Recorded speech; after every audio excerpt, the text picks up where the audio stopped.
पुढची बातमी निवडणुकीच्या रणधुमाळीत सोलापूर जिल्ह्यातून एक अत्यंत धक्कादायक आणि खळबळजनक घटना समोर आली आहे। उमेदवारी अर्ज मागे घेण्याच्या वादातून मनसेचे पदाधिकारी बाळासाहेब सरवदे यांची निर्घृण हत्या करण्यात आल्याचा खळबळजनक आरोप करण्यात आलाय।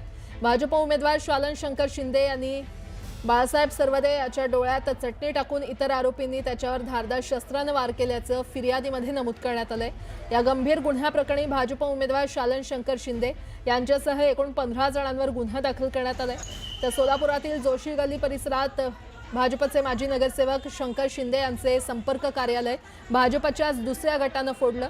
आपल्या समर्थक उमेदवाराला उमेदवारी न मिळाल्याच्या कारणावरून दुसऱ्या गटानं कार्यालय फोडल्याचा आरोप करण्यात आलाय। यावेळी पोलिसांनी मोठा बंदोबस्त लावून हस्तक्षेप केला, मात्र या राड्यातच बाळासाहेब सरवदे यांची हत्या करण्यात आल्याचा आरोप होतोय। किरण देशमुख यांना बिनविरोध आणण्यासाठी दबावाचं तंत्र चालू होतं भारतीय जनता पार्टीमध्ये। त्यांचा वाद चालता वाटतं आणि बाळासाहेब सरवदेचा काही संबंध नव्हता। बाळासाहेब सरवदे हा महाराष्ट्र नवनिर्माण सेना या पक्षाचा विद्यार्थी सेनेचा शहर अध्यक्ष होता।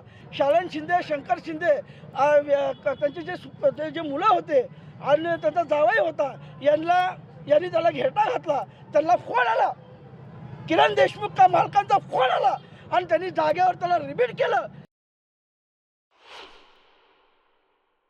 महाराष्ट्रामध्ये सोलापूरमध्ये गृहमंत्री देवेंद्र फडणवीस झोपलाय का? आमदाराच्या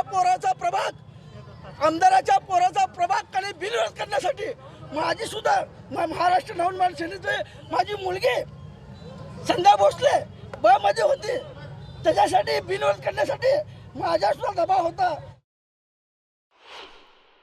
बाळासाहेब पांडुरंग सरवदे महाराष्ट्र नवनिर्माण सेना विद्यार्थी सेनेचा शहर अध्यक्ष आहे तो सोलापूरचा। आम्ही साहेबांचा राईट हँड आहे सोलापूरचा। ह्या भाजपच्या राजकारणामध्ये या आमदाराने या किरण देशमुखला आणि या पॅनलला बिनविरोध आणण्यासाठी मनसेच्या शहर अध्यक्षाचा बळी गेलाय। मला फडणवीसला सांगायचं आहे, ह्या विजय देशमुखच्या आमदारकी रद्द केली पाहिजे। या किरण देशमुखला बेड्या